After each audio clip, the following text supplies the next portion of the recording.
देखते हैं programme the talk show और मैं हूं बतूल राजपूत। मुल्क की जो कंडीशन पिछले कुछ दिन पहले थी अब वही है। ऐसा लगता है कि सब कुछ स्टक हो गया है। एक तरफ इमरान खान साहब कहते हैं कि वो बात करने के लिए तैयार है, लेकिन अब रिसेंटली उन्होंने ये स्टेटमेंट दिया कि हुकूमत से मुज़ाकरात का हिस्सा नहीं बनूंगा। तो फिर वो बात किससे करना चाहते हैं? क्योंकि दूसरी तरफ से तो ये पैगाम आ गया है कि वो किसी भी सियासी हिकमत अमली का, किसी सियासी स्ट्रैटेजी का हिस्सा नहीं बनेंगे। तो अब इसको सॉर्ट आउट कैसे करना है? फरीद पराचा साहब की जमात इस्लामी का हम सियासी रोल प्ले करिए, मुलाकातें करिए, इनसे भी बात करेंगे। राजा आमिर अब्बास साहब भी मेरे साथ मौजूद हैं। इसकी कानूनी जावियों पे भी बात करेंगे कि कन्फ्यूजन हल होते हुए दिखाई नहीं दे रही। बहुत शुक्रिया आप दोनों का ज्वाइन करने के लिए। फरीद पराचा साहब बताएं, आप लोग क्या मिलकर कर रहे हैं मुलाकातों का? आपको लगता है कोई फ़ायदा होगा? क्योंकि इमरान खान साहब ने तो ऐसे कह दिया किसी मुज़ाकरात का हिस्सा नहीं बनेंगे। बिस्मिल्लाहिर्रहमानिर्रहीम। बतूल यही बात हमने भी उनको कही थी कि अब आप मुलाकात करने का बहुत बाद आज वक्त है। आपने वक्त था जब बात करनी चाहिए थी तो आपको कोशिश करनी चाहिए थी। दो बड़ी खामियां हैं। एक तो आपने को छोड़ दिया, मामलात को हल करना है पार्लियामेंट में चले, आप पोजीशन से बड़ी अपोजिशन होते और आपका एक वक्त होता बात होती, वो तमाम जमातें मिलती इलेक्शन के लिए किसी नतीजे पे पहुंचते। जब भी होना है फिर पार्लियामेंट किरदार होना है। कॉन्स्टिट्यूशन की अगर ऐसी मरहला आ जाता है कि कॉन्स्टिट्यूशन जो है रास्ता नहीं दे रहा तो पार्लियामेंट को कोई उसमें रास्ता निकालना है, लेकिन आपने तो पार्लियामेंट छोड़ दी। दूसरी बात हमने उनसे ये भी अर्ज की कि जो जितना जोर लोग दूसरों की हुकूमतें तोड़ने के लिए और ख़त्म करने के लिए लगाते हैं, आपने इतना जोर अपनी असेंबलियां तोड़ दें और अपनी हुकूमतें ख़त्म करने के लिए लगा दी।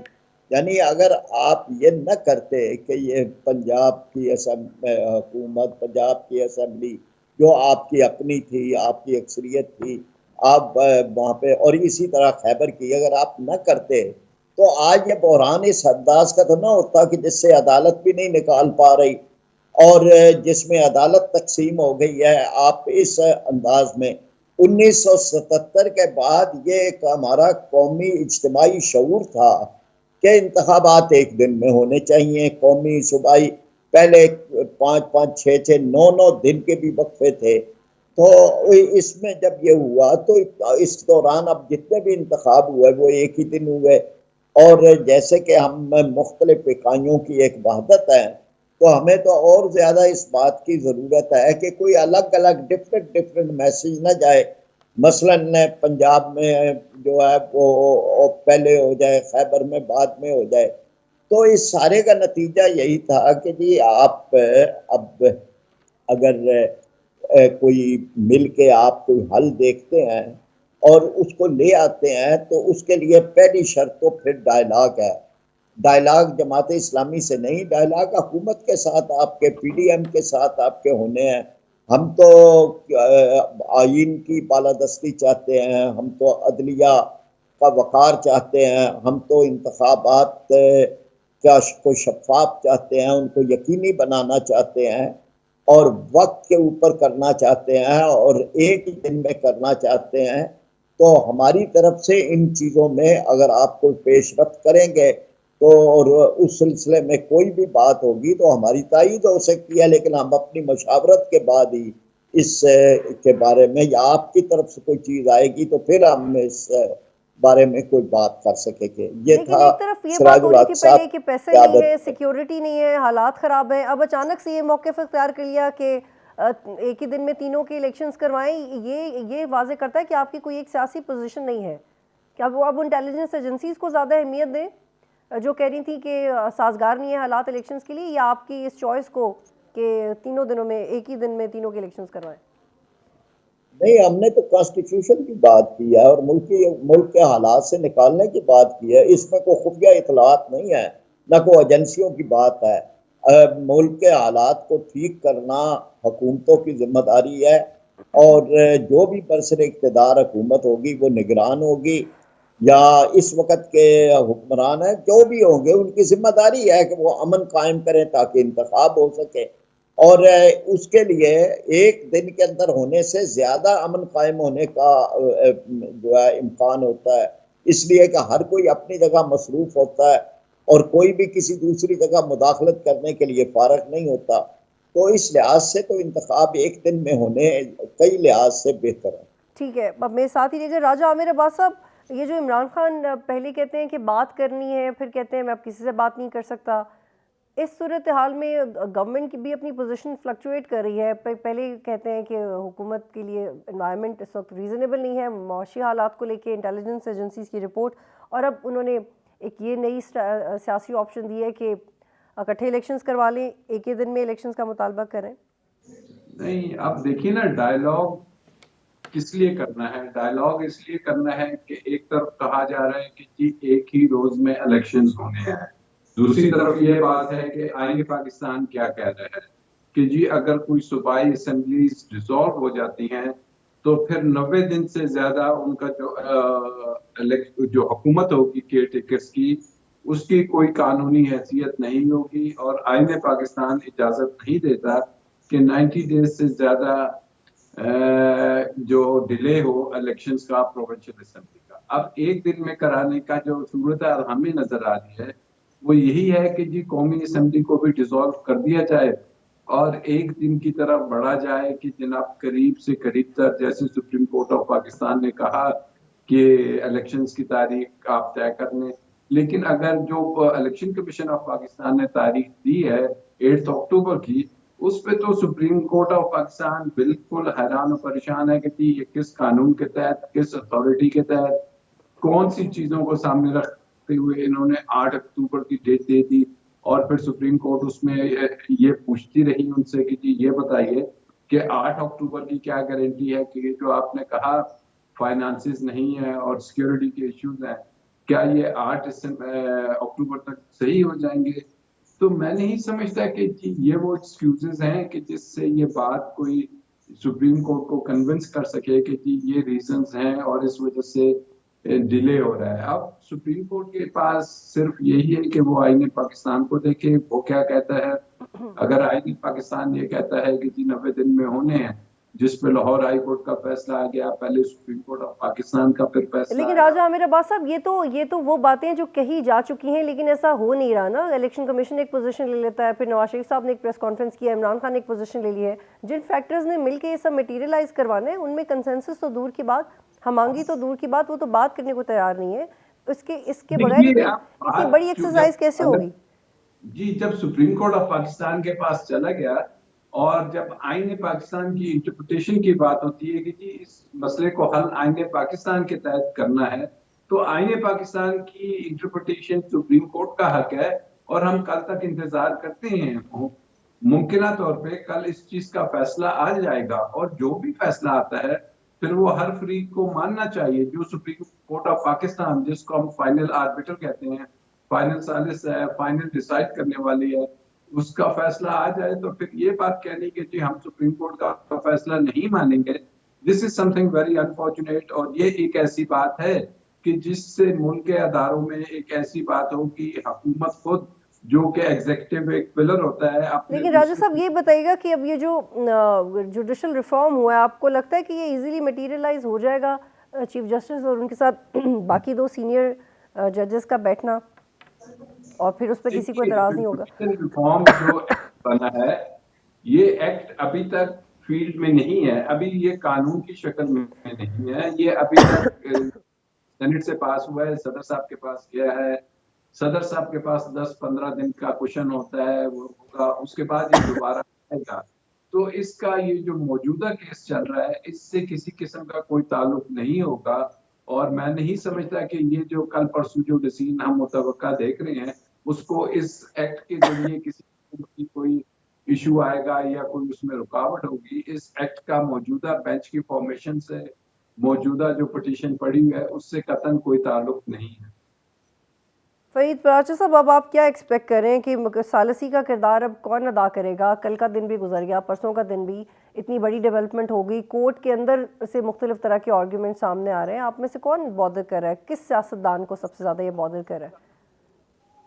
बतूल यही तो बात मैं अर्ज कर रहा था, राजा साहब ने इस तरफ तवज्जो नहीं की कि ऐसी मुश्किल सूरत हाल में इमरान खान साहब ने अपने आप को, कौम को, अपनी पार्टी को हर एक को डाल दिया कि अब अदालतों से भी नहीं ये हल हो रहा।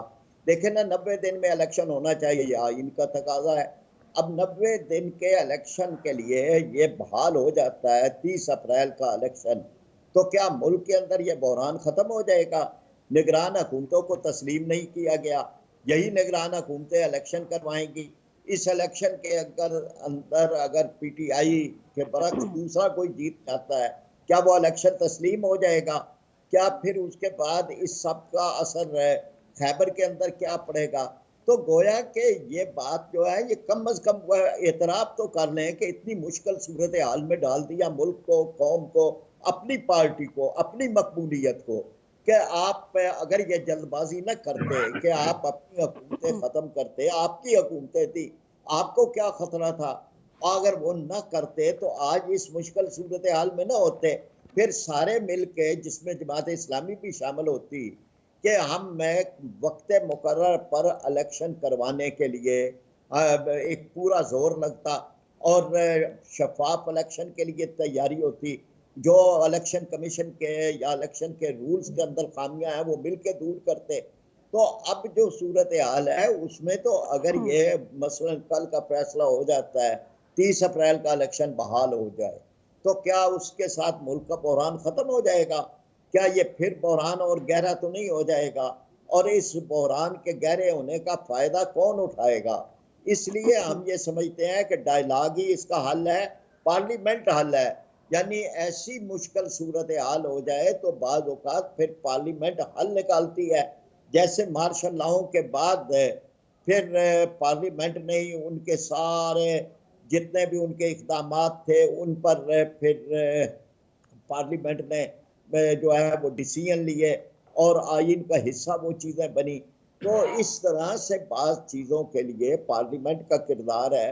उस किरदार को तो पीटीआई ने खुद छोड़ दिया, लेकिन अब भी अगर वो उसी तरफ आते हैं तो पार्लियामेंट में यानी अदलिया जो है वो तो एक आइन की सिर्फ तशरीह कर सकती है।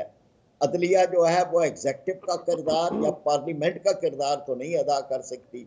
उस किरदार को फिर सियासतदानों ने मिल के हल करना है और उसके लिए बैठना पड़ेगा, डायलॉग करने पड़ेंगे, बात होनी पड़ेगी, एक कौमी फिक्र पैदा होगा। जमात इस्लामी ने ये समझा है कि हम मुल्क और कौम में शिद्दतें पैदा जो हो रही हैं उनको ख़त्म करने में एक किरदार अदा कर सकते हैं, हम करेंगे। लेकिन आमादगी तो हो कहीं पे, कोई अगर इस बात के लिए तैयार हो कि हाँ हम बिल बैठेंगे तो फिर कोई फैसिलिटेट कर सकता है। तो ये सूरत हाल है, जरा उलझी हुई है, लेकिन इसको सुलझाना चाहिए। लेकिन राजा आमिर अब्बास साहब, अभी फरीद राजा साहब कह रहे हैं कि पार्लियामेंट सब कर सकती है, लेकिन पार्लियामेंट में भी तो इंसानों ने करना है ना, इंडिविजुअल्स ने करना है, सियासतदानों ने करना है। लेकिन अगर सियासतदान फ्लेक्सिबिलिटी नहीं दिखाएंगे। एक ब्रेक लेते हैं, फिर से बात करते हैं। एक ब्रेक लेते हैं।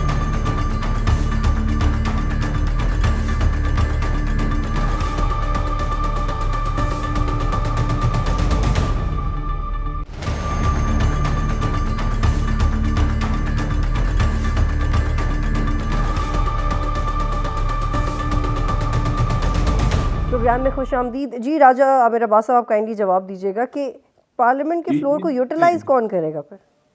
देखिए, राजा साहब ने बिल्कुल दुरुस्त कहा कि असल इश्यूज का हल तो पार्लियामेंट में ही होता है, जहाँ पे पॉलिसीज बनती हैं, जहाँ पे कानून साजी होती है, जहाँ पे जो कौम को दरपेश मसाइल होते हैं उनका हल देखा जाता है, जहाँ पे ये देखा जाता है कि हम इस वक्त एक इकोनॉमी की बुरी सिचुएशन से गुजर रहे हैं, उसका हल होना चाहिए। लेकिन अनफॉर्चुनेटली हमें मौजूदा पार्लियामेंट से क्या नजर आया कि मौजूदा पार्लियामेंट जब आई अभी वोट ऑफ नो कॉन्फिडेंस के बाद, तो पार्लियामेंटेरियंस कहते हैं कि जी, जिसमें नून लीग के मैं I can name the parliamentarians के जी हम तो आए हैं अपने केसेस खत्म कराने के लिए, हम तो खुद से नहीं आए, हमें लाया गया है। जब पार्लियामेंट में हम कानून साजी देखती हैं तो पहली कानून साजी होती है कि ईसीएल के कानून को चेंज किया गया, दूसरी कानून साजी होती है कि मेगा करप्शन के केसेस खत्म कर दिए जाए और नैब के कवानीन को ऑलमोस्ट खत्म कर दिया गया। तीसरी कानून साजी देखते हैं कि जब सुप्रीम कोर्ट में या अदालतों में केसेस की तरफ जाया जा रहा है तो ना आवाम की फिक्र है ना किसी और चीज की, तो आ गई थी हम सुप्रीम कोर्ट के रूल्स एंड रेगुलेशन के ऊपर कानून साजी कर रहे हैं। तो पार्लियामेंट जब इस किस्म की कानून साजी करेगी तो अवाम क्या तवक्का रखेगी जी? क्या पार्लियामेंट कोई एग्रीकल्चर की पॉलिसी ले रही है, कोई ये पॉलिसी दे रही है? वहां तो हर किसी को अपनी पड़ी हुई है कि कोई ऐसी कानून साजी हो जाए कि उसकी बचत हो जाए। तो अनफॉर्चुनेटली पार्लियामेंट में हम देखते हैं कि जो हेड हैं स्पीकर साहब, वो एक दफा कहते हैं कि जी ये जो पीटीआई ने रिजिग्नेशन दिए हैं इन्हें मैं कबूल नहीं करूंगा, इन्हें इंडिविजुअली आना पड़ेगा, आके साइन करना पड़ेगा। चले जी ठीक है, मान लिया। पीटीआई उस वक्त कह रही थी कि जी हम तो रिजाइन दे बैठे हैं। फिर पीटीआई को नजर आया कि नहीं, हम तो रिजाइन नहीं देते, तो वही स्पीकर साहब हमें नजर आए कि उन्होंने इन बल्क रेजिग्नेशन कबूल करने शुरू कर दिए। तो ये चीजें भी हैं कि जो पार्लियामेंटेरियंस को देखनी चाहिए कि वो क्या कर रहे हैं। एंड व्हेन सुप्रीम कोर्ट और हाई कोर्ट्स ने बहुत से अपने फैसलों में कहा कि हम मजबूर होकर इस तरफ आ रहे हैं। लेकिन राजा आमिर अब्बास साहब, इसमें एक ये मैं पॉइंट ऐड करना चाह रही हूँ। बिल्कुल ये कोर्ट ने बार बार कहा अपने मसले खुद हल करें, लेकिन जब ये रीसेंट केसेस में भी पीपल्स पार्टी की तरफ से मेरे ख्याल है ये कहा गया कि हमें फरीक बनने दें, तो कोर्ट की तरफ से कहा गया कि अगर इसमें सियासी जमातों को फरीक बनाया तो मजीद इल्तवा का शिकार होगा मामला, तो आप लोग रुक जाएं अभी। लेकिन अब आपको लगता है कि बाकी सियासी जमातों को फरीक बनाना पड़ जाएगा? देखिए, सियासी जमातें इसकी फरीक रही हैं। ये जो 30 मार्च का फैसला आया था जिसमें इलेक्शन कराने के लिए उन्होंने सदर ममलिकत को तारीख के लिए कहा था, उसमें पीपल्स पार्टी भी पार्टी थी, उसमें मुस्लिम लीग नून भी पार्टी थी, उसमें JUI फजल रहमान भी थी, और बाकी भी तमाम पार्टीज को यह हक हासिल था। अब भी जो सुप्रीम कोर्ट है उन्होंने कहा है कि हम आपको सुनेंगे, आप आइए और बहस कीजिए। लेकिन अगर पार्टीज अदालत में जाने की बजाय PDM में बैठ के ये फैसला करते हैं कि हम सुप्रीम कोर्ट के बेंच को ही नहीं मानते, हम तो जब वो इस करीब आ जाते हैं कि उन्हें लगता है कि शायद सुप्रीम कोर्ट वाकई ही इलेक्शंस करवाना चाहती है, तो वो कहते हैं कि जी हमें तो ये सेट ऑफ जजेस नहीं चाहिए, कोई और चाहिए। तो आप ये देखिए, ऐसी सूरत हाल में हम किस तरफ जा रहे हैं, हमारे मुल्क की अदलिया किस तरफ जा रही है, पॉलिटिकल पार्टीज क्या मैसेज दे रही हैं, एंड ऑन टॉप के अगर यही जजेस जो उनसे 3-4 थे, अगर ये असेंबली रेजोल्यूशन का फैसला दे दें, तो मैं खुद मौजूद रहा हूँ दोनों फैसलों में, उस दिन तो मिठाइयां बांटी गई कि जी ठीक है, बड़ा अच्छा फैसला दे दिया, कासिम सूरी ने एक गैर आईनी अमल किया। लेकिन उसके बरक्स अगर election commission of Pakistan Lahore high court के फैसले को और सुप्रीम कोर्ट के फैसले को और आईन पाकिस्तान में जो लिखा है उसको छोड़ के और अपनी जो उसकी जुरिस्डिक्शन है उससे बढ़ के फैसला करे, तो उस पर सुप्रीम कोर्ट अगर कोई फैसले देने के लिए जाए तो हम कहना शुरू कर दें कि जी नहीं, अदलिया के ऊपर हम क्वेश्चन मार्क उठाएं। तो दिस एटीट्यूड, इसको हमें दुरुस्त करना होगा। और या तो हम अदालतों को कहें कि जी आपके पास इख्तियार नहीं है कि आप इंटरप्रिटेशन करें कि जी आया 90 दिन में इलेक्शन होनी है या नहीं। मुझे तो कोई सियासी जमात नजर नहीं आई जिसने आके अदालत में यह साबित करने की कोशिश की हो कि जी आईन पाकिस्तान ये इजाजत देता है कि अगर 90 दिन में नहीं हो रहे तो 290 में करा लें, या आप 180 दिन के बाद करा लें, या तो कोई आए वहां पे पार्टी और ये इस्टेब्लिश करे। लेकिन जब हम अदालत में देखते हैं तो सियासी पार्टियों ने मां सिवाय इसके कि जी ये बेंच सही नहीं है, फलाना जज ये नहीं है, ये नहीं है, लेकिन कहीं ठीक है अदालत फरीद पराचा साहब, ये बहुत एक अहम नुक्ता है कि अगर कोई पार्टी इस्टेब्लिश भी नहीं कर सकी, कन्विंसिंगली बात नहीं कर सकी इस बारे में कोर्ट के अंदर कि अगर 90 दिन में नहीं हो रहा तो कितना होगा, और जो आर्टिकल 58 है उस पर भी बहस हो रही है। लेकिन जी फरीद पराचा साहब, मुझे ये बताइएगा कि क्या इस हवाले से PDM के अंदर भी कन्फ्यूजन नज़र आती है कि नून लीग की तो एक वाज़ेह पोजीशन है, लेकिन जो बाकी जमातें उनकी पोजीशन वाज़ेह नहीं लगती है? क्योंकि जब इलेक्शंस की बात हो रही थी तो पीपल्स पार्टी की तरफ से तो ये भी मौक़िफ़ आया था कि उन्होंने पंजाब में अपने कैंडिडेट्स फाइल कर लिए, हमारे पास तगड़े कैंडिडेट्स हैं। PMLN ने टिकट से बात करना शुरू कर दी थी, लेकिन अंदर ही अंदर PMLN ये नहीं चाह रही थी इलेक्शंस हो, लेकिन पीपल्स पार्टी की पोजीशन कुछ और रही है प्रॉबेबली। जी लेकिन बतूल, बात आपकी ठीक है, लेकिन ये कि वो पंजाबी में कहते हैं कि ऐसी गांठ न डालें जिसे बाद में दांतों से खोलना पड़े। तो ये तो एक ऐसी सूरत हाल पैदा हो गई है कि अब एक तरफ वो, और ये पैदा खुद इमरान खान साहब ने किया, असम्बलियाँ तोड़ के, असम्बलियों से बाहर आके इस्तीफे दे के। यानी आप सियासतदान हैं, आप सियासत, आप अगला इलेक्शन लड़ना चाहते हैं पार्लियामेंट में जाने के लिए, और पार्लियामेंट को आप छोड़ रहे हैं। तो अगर आप हुकूमत कर सकते हैं तो आप अपोजिशन क्यों नहीं कर सकते? आप एक बेहतरीन अपोजिशन करके भी दिखाएं। लेकिन ये सारी चीज़ों को तो अब वक्त गुजर गया। जमात इस्लामी ने, हमारे वकील वहाँ पर साबिक जस्टिस हैं गुलाम मोहिउद्दीन, वो पेश हुए और कहा कि हम इसलिए आए हैं कि जी हम चाहते हैं कि एक दिन के अंदर इलेक्शन हो, अगर ये हुकूमत जो है ये तावन करे और इस्तीफा दे दे तो एक दिन के अंदर इलेक्शन होने का रास्ता निकल सकता है। और अब भी हमारा यही मौक़िफ़ है, इसके लिए हम अदालत में जाएंगे। लेकिन ये सारा, जैसे खुद चीफ जस्टिस ने कहा कि ये सारा बोझ अदालत अकेले नहीं उठा सकती, या जब तक डायलॉग मुज़ाकरात कोई चीज़ नहीं होती तो अदालत इस बोझ को किस तरह से कर सकती है। अदालत ना एग्जेक्टिव है, ना पार्लियामेंट है, ना कोई और है। इसके लिए तो बहरहाल एक फिजा पैदा करनी होगी, और उसमें सबसे ज्यादा किरदार खुद इमरान खान साहब का है। अगर उनके यहाँ सख्त तरीन जुमले और दूसरों के बारे में जो जो जिसमें जवाबन उधर से भी ऐसा ही होता है, ये जो है एक गर्मा गर्म माहौल रहेगा, तो इसमें तो कोई बात जो है वो फिर आगे नहीं चल सकती। ठीक। अच्छा आमिर अब्बास साहब, आपके मुताबिक अभी थर्ड ऑप्शन क्या हो सकती है, और ये जो भी बहरान है इसका बराह रास्त आप किसको जिम्मेदार ठहराते हैं? इसकी रिस्पॉन्सिबिलिटी किसको ले तो कोई नहीं रहा, लेकिन लेनी किसको चाहिए? देखिए, जो मौजूदा हालात है ना, इसमें जो सबसे ज्यादा रिस्पॉन्सिबिलिटी होती है वो हुकूमत वक्त की होती है। अपोजिशन भले से जो भी करे, हुकूमत वक्त की रिस्पॉन्सिबिलिटी है। और हुकूमत वक्त की क्या रिस्पॉन्सिबिलिटी है? हुकूमत वक्त की ये रिस्पॉन्सिबिलिटी है कि जो उन्होंने देखना है कि सुप्रीम कोर्ट ऑफ पाकिस्तान क्या कह रही है। जो अटॉर्नी जनरल हुकूमत वक्त के पेश हो रहे हैं वो अदालत में क्या बात कर रहे हैं, क्योंकि अब मसला हम जो मर्जी बातें करें, अब ना ये पार्लियामेंट जाके हल हो सकता है, ना ये मसला कहीं और हल होगा। अब अगर इस मसले ने हल होना है तो फिर सुप्रीम कोर्ट में ही कल या परसों हल होना है। तो इसका बेस्ट तरीका है कि अब इसको फर्दर कन्फ्रंटेशन से मजीद बचाने के लिए कि जी जो भी फैसला है हम कबूल नहीं करेंगे, अपनी सुप्रीम कोर्ट ऑफ पाकिस्तान पे एतमाद करना चाहिए, जजेस पे एतमाद करना चाहिए और उनसे कहना चाहिए ठीक है जनाब, आप जो फैसला करेंगे वो तमाम। लेकिन आमिर अब्बास साहब, इसमें अगर ये कंसिडरेशन हो जाए just to get out of this कि आप फुल कोर्ट बना दें, तो इसमें अब मेरा ख्याल है इतना वक्त गुजरने के बाद तो कोई मजीद मुज़ायका नहीं रहना चाहिए।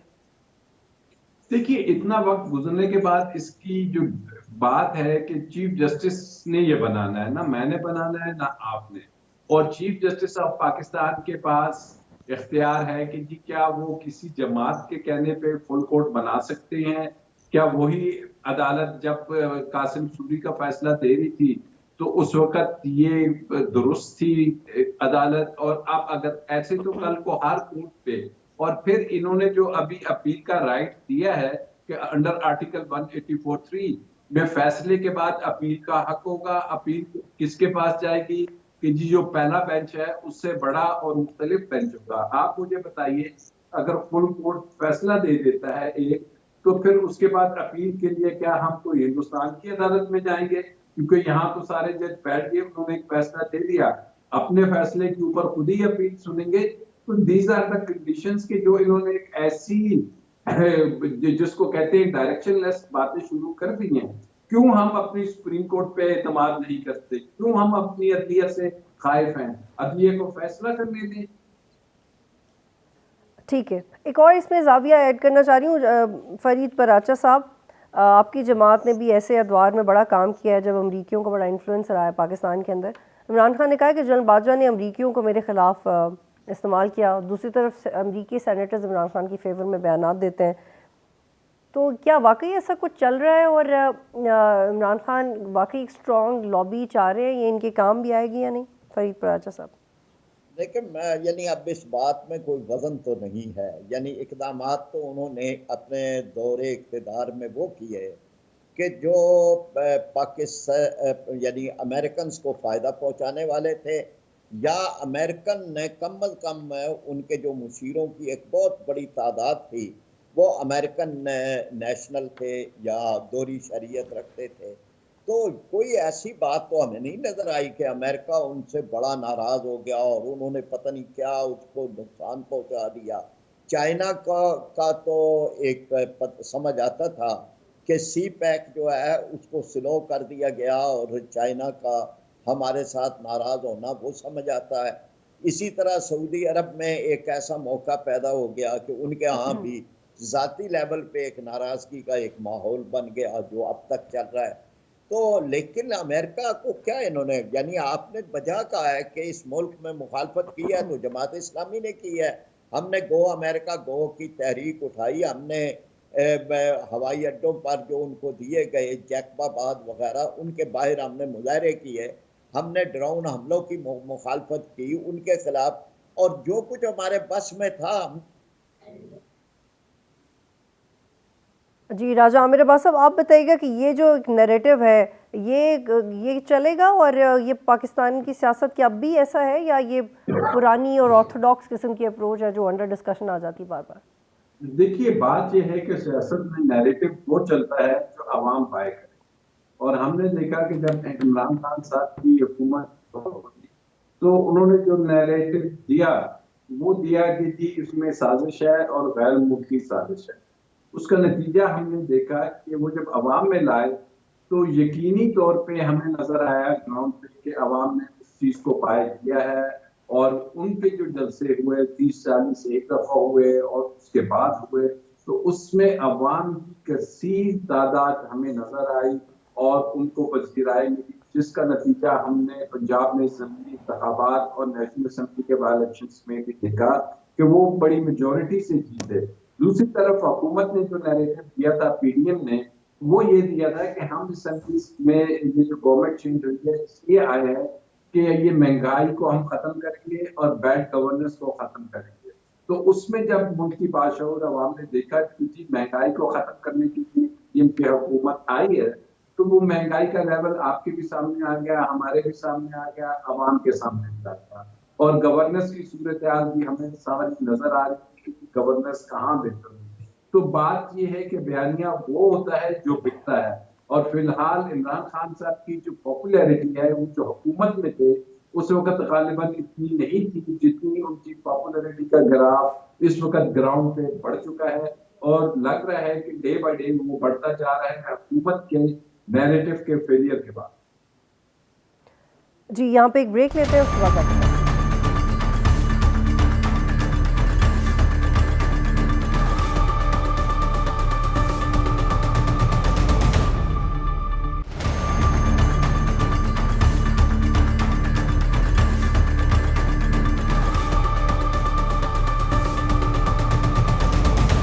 प्रोग्राम में खुशामदीद नाज़रीन।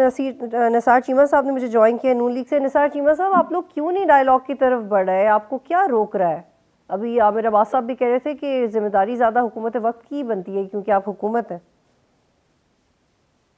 देखिए, गुजारिश ये है कि हम तो शुरू से ही कोशिश करते रहे हैं कि सब मिल बैठे हैं। आपको याद है कि मियां शहबाज शरीफ ने अपनी पहली तकरीर में 2018 के इलेक्शन के बाद वो इलेक्शन में हमारे बेशुमार तहफ़्फ़ुज़ात थे, हमें पता था कि इनको जिस तरह लाया बिकेगी, तो इसके बावजूद मियां शहबाज शरीफ लीडर ऑफ द अपोजिशन उसके वज़ीर आज़म इमरान खान को ये ऑफर की, ये पेशकश की कि आए मिल बैठे और चार्टर इकॉनमी पे बात करें, क्योंकि ये पूरी कौम का मसला है, किसी एक सियासी जमात का मसला नहीं। लेकिन उस वक्त खान साहब की बिना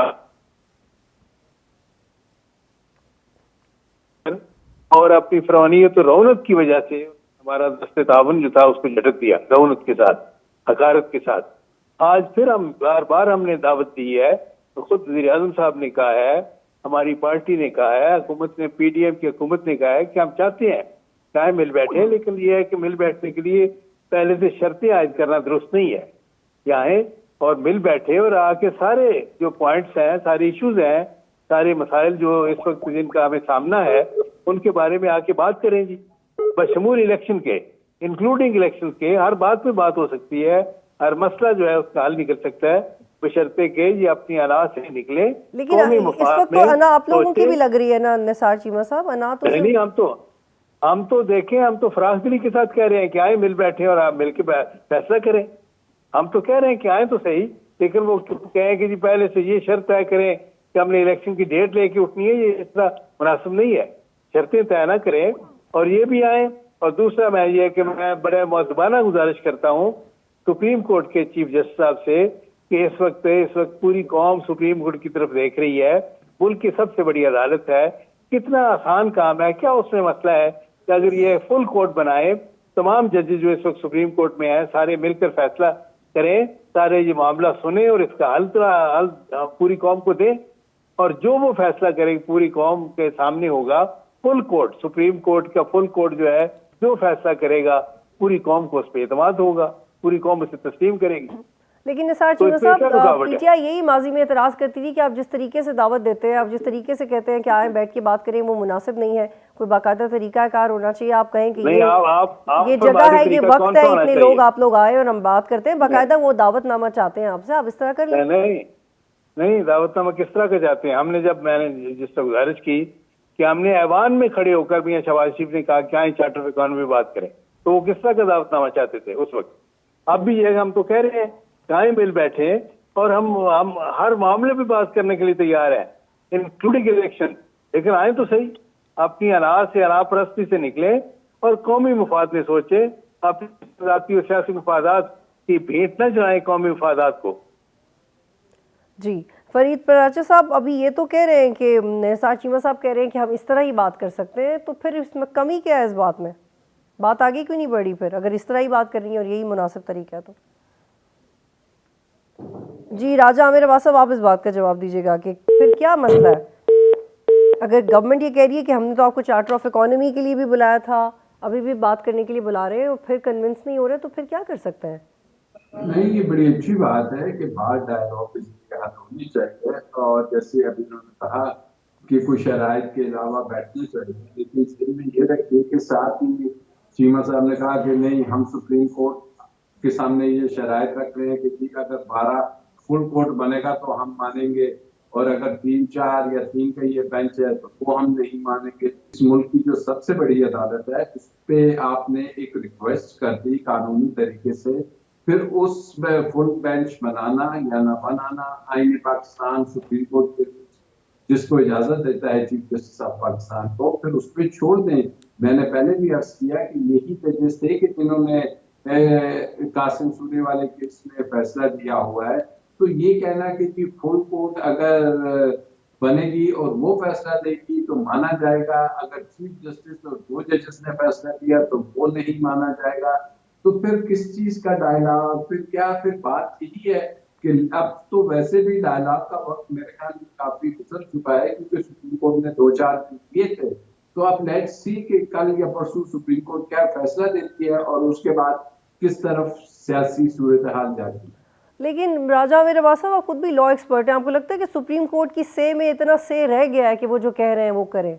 क्योंकि हो तो नहीं है। एज ए लॉ स्टूडेंट मैं तो इस चीज को कभी अलाउ नहीं करूंगा कि सुप्रीम कोर्ट की से में कोई से नहीं है। सुप्रीम कोर्ट का जो भी फैसला होता है वो आईने पाकिस्तान के तहत हर शख्स पे, आर्टिकल 190 है, दूसरे है, वो हर शख्स पे बाइंडिंग है। तो ये तो इलेक्शन कमीशन को पहले सोचना चाहिए था ना राजा आमिर अब्बास साहब, ये तो इलेक्शन कमीशन को भी सोचना चाहिए था कि आर्टिकल 190 भी है, 220 भी है सुप्रीम कोर्ट में कि जनाब हम आपके फैसले के मुताबिक आज भी इलेक्शन कराने के लिए तैयार है, हमें ये 2-4 चीजें चाहिए, ये आप हमें दिला दें, हमें कोई डिले करने का शौक नहीं है। और इसीलिए सुप्रीम कोर्ट ने कल सेक्रेटरी डिफेंस और सेक्रेटरी फाइनेंस को बुलाया है कि जी ये पैसे दीजिए और इलेक्शन की तरफ बढ़िए। ठीक। फरीद पराचा साहब, पहले भी कभी तारीख में हम देखते हैं कि 1970 के बाद भी बड़े बड़े स्टॉल हॉट हेडेड किस्म के सियासतदान जो कि गुस्से में आके नहीं बात करने के लिए कहते थे, जुल्फ़िकार अली भुट्टो बड़ी सख्त ज़बान इस्तेमाल करते थे, लेकिन इवेंचुअली आइन के लिए बलोची भी उनके पास आके बैठे, सरदार भी उनके पास आके बैठे, मजहबी जमातों के सरबराह भी उनके पास आके बैठे। और बात है कि बाद में उन्होंने जब फांसी होने लगी तो बहुत सारे लोगों को दुख नहीं हुआ उन लोगों में से, लेकिन आइन के लिए सब इकट्ठे हो गए। तो ये अब क्यों नहीं हो सकता? अब क्या है जो, क्या सियासी कदावर पसंदी का मुजाहरा नहीं किया जा रहा, आला ज़र्फ़ी का मुजाहरा नहीं किया जा रहा, क्या है, कौन सी वैल्यूज़ हैं जो इस दफ़ा नहीं हम देख पा रहे? देखिए बतूल, दो तीन चीजें हैं। एक तो यह है कि पार्टियों के अपने अंदर मशावरत नहीं है, यानी पार्टियों में एक एक आदमी की बात होती है, कह दिया ये फलां ने कह दिया।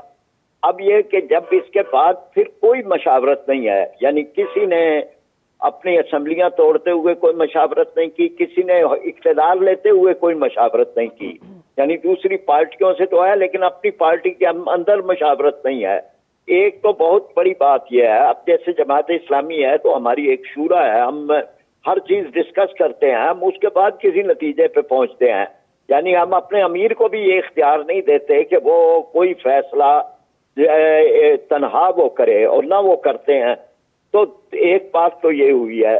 दूसरी बात जो है कि जो सोशल मीडिया का बहुत ज्यादा इस्तेमाल हो गया, इस इस्तेमाल ने यानी वो अकदार, जो सियासी अकदार थी, उनको बिल्कुल तहोबाला कर दिया, उनको खत्म कर दिया। अब वो यह है कि सोशल मीडिया जिनके हाथों में है वो लोगों के बखिए उधेड़ देते हैं, वो उनकी धजियां बखेर देते हैं, उनकी इज्जतें नीलाम करते हैं, उनकी बच्चियों की, बेटों की। तो दूसरा वो जो आपने बताया, तीसरी बात ये थी कि बिलाखर दूसरों की बात मान लेना। यानी जुल्फकार अली भुट्टो साहब ने बिलाशुबा, यानी उनसे हमारा बड़ा सियासी इख्तिलाफ था, हम उनकी बड़ी स्ट्रांग अपोजिशन थे, लेकिन ये बात के आइन के लिए उन्होंने फिर बहुत लचक दिखाई। आइन के मसले पे यानी वो अवामी जमहूरिया पाकिस्तान बनाना चाहते थे, लेकिन जब पूरा कंसेंसस इस्लामी जमहूरिया पाकिस्तान के लिए था तो उन्होंने ये किया। और इसी तरह जो कई चीजें हैं उसके इस्लामी पहलू हैं, और बाकी सब तो साथ लेके चले, लेकिन यहाँ नहीं नजर आ रहा कि सबको साथ लेके चलने का या डायलॉग करने का या मिल बैठने का, तो वो कल्चर कोई नहीं नजर आ रहा। इसलिए ये सूरत हाल इतनी गंभीर हो रही है। ठीक, निसार चीमा साहब आपने सुना, मुझे बताइएगा कि अभी जी इनफैक्ट हमारे साथ नहीं है राजा आमिर अब्बास साहब। आप, मैंने माजी की भी मिसाल कोट की, किसको कौन है, मैंने पहले भी अपने प्रोग्राम में जिक्र किया कि आसिफ अली जरदारी की बड़ी एक पॉलिटिकल स्टैंडिंग है when it comes to negotiations. Chaudhry Shujaat की बड़ी पॉलिटिकल स्टैंडिंग है। रहमान मलिक साहब हुआ करते थे तकरीबन मेरे ख्याल 21 या 20 दफ़ा नाराज़ हुई एमक्यूएम और सब दफ़ा उन्होंने मना लिया, 10 दफ़ा उन्होंने रिज़ाइन किया, वो भी वापस दिलवा लिए। तो अब हमारे पास कौन है जो कि सबको, कोई एक इंडिविजुअल है जिसका हम नाम देना चाहेंगे कि I think that person can play a better role?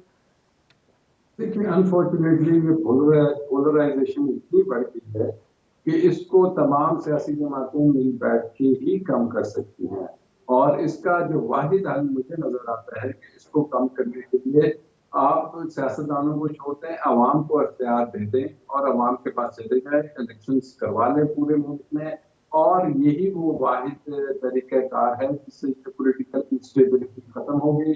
Otherwise ये दिन ब दिन बढ़ती जाएगी, जितने इलेक्शंस चले होंगे उतनी हमारी जो पॉलिटिकल इंस्टेबिलिटी है ये बढ़ेगी, जिससे इकोनॉमी की, पहले आपको पता है कंडीशन इतनी बुरी है। तो टू मी इधर उधर की बात करने के अलावा सिंपली एक ही रास्ता है, वो है elections, and only that can solve the present situation. और फरीद पराचा साहब, अगर पीटीआई नई मुज़ाकरात की तरफ जा जी जी जी जी राजा आमिर अब्बास साहब, एक और मैं आपसे पॉइंट ये पूछना चाह रही हूँ कि अगर इमरान खान ने कहा सड़कों पे आ जाएंगे, इलेक्शन पे बात करें तो मुज़ाकरात करेंगे, और अगर सड़कों पे आ जाते हैं, राइट है आए सड़कों पे बिल्कुल, लेकिन जो पंजाब में निगरान गवर्नमेंट के अंडर रहते हुए आप सड़कों पे आना अफोर्ड कर सकते हैं जिस तरह के वाक़यात हो चुके हैं? गवर्नमेंट में कोई ममानत है कि आईने पाकिस्तान में freedom of expression, freedom of speech, freedom of association खत्म हो जाता है? निगरान हुकूमत तो होती इसीलिए कि आपने इलेक्शन करवाना है, और इलेक्शन में होता ही पॉलिटिकल कैंपेनिंग है जिसमें सड़कों पे मोहल्लों में आके ही कैंपेन की जाती है। तो मैं नहीं समझता कि निगरान हुकूमत जो काम कर रही है इस वक्त वो उसको इख्तियार में है कि जिस अंदाज से एक सियासी जमात के खिलाफ कार्रवाइयाँ कर रही है, और इस मुल्क के एक साबिक वज़ीर आज़म के घर पे जिस तरीके से वो जाती है और रेड्स करती है, ये चीजें हैं कि जो कि निगरान हुकूमत के दायरे इख्तियार में खत्म नहीं। जी फरीद पराचा साहब, बताइएगा कि अगर फिर पीटीआई सड़कों पे आ जाती है और फिर लॉ एंड ऑर्डर की सिचुएशन होती है, फिर गवर्नमेंट के पास क्या ऑप्शन होगी? क्योंकि एक इंटरव्यू के मुताबिक जनरल बाजवा ने कहा कि जब कर्टेल किया था, cartel hopefully it's right word, कि जब रोका है पीटीआई को तो वो सारा राना सनाउल्लाह का प्लान था, लेकिन अभी तो नहीं लगता कि सिर्फ राना सनाउल्लाह का प्लान था जब इनकी मार्च को रोका। हाँ देखिए ना जी, वो तो अब चीजें आ रही हैं, जिस तरह गिरे खुल रही हैं, पता नहीं किसका कौन सा प्लान था। लेकिन अब अगली बात सोचनी चाहिए कि यह सियासतदानों को, जिसमें पीटीआई भी है और जिसमें पीडीएम भी है, कि अगर इस तरह के ही माहौल रहे और सड़कों ने ही फैसले करने हैं तो फिर सड़कों के फैसले से तो कोई और कुव्वतें निकालती हैं। और वो बहरहाल हमारे मुल्क की बड़ी एक यानी स्याह तारीख है, हमें उस तरफ तो नहीं ले जाना चाहिए हालात को। यानी इंतखाब जो है वो महीना बाद हो जाए या महीना पहले हो जाए, वो उससे इतना फर्क नहीं पड़ता जितना इस बात से पड़ता है कि हम जमहूरियत और इदारे इन सब को भी एक तरह से नुकसान पहुंचा बैठे। बहुत शुक्रिया फरीद राजा साहब, राजा आमिर अब्बास साहब और नज़र चीमा साहब प्रोग्राम में ज्वाइन कर रहे थे। नाज़रीन प्रोग्राम देख रहे थे।